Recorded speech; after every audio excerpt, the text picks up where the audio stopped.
En el mundo de los hechos, unos caen dentro del reino del derecho y otros no.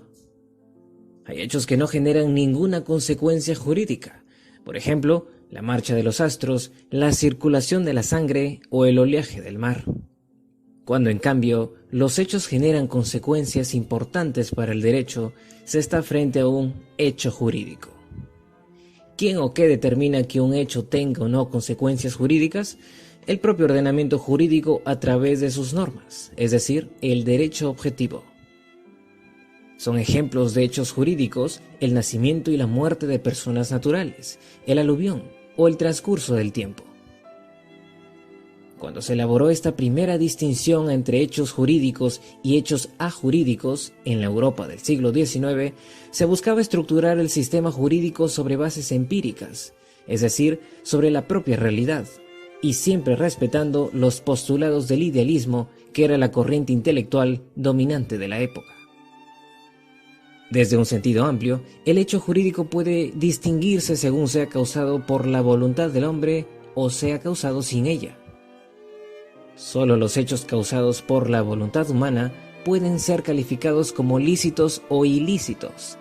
Los hechos naturales no. Los hechos jurídicos ilícitos están representados por los delitos y los cuasidelitos y solo dan origen a una determinada consecuencia jurídica, la obligación de reparar el daño causado, es decir, la responsabilidad civil.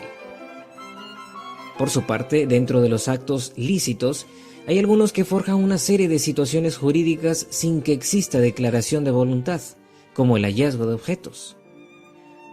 Sin embargo, cuando existe declaración de voluntad y las consecuencias jurídicas del hecho son queridas por el agente, se está frente a un acto jurídico, según la terminología del Código Civil peruano de 1984.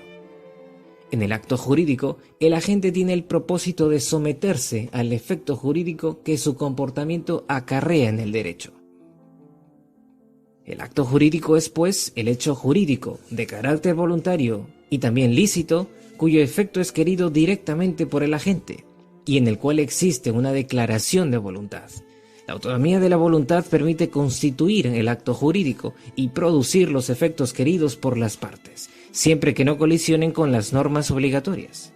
Es decir, la manifestación de voluntad es uno de los elementos del acto jurídico, el principal. Esto es bien conocido. Pocos cuestionan que el acto jurídico se componga no solo de una manifestación de voluntad, sino también de un agregado de elementos, en donde entonces se origina la confusión con el término negocio jurídico. Cuando se formó en la doctrina francesa en el siglo XIX, la idea de acto jurídico era distinta. Antes era correcto asociar el término acto jurídico con el de manifestación de voluntad. Estos dos conceptos significaban exactamente lo mismo.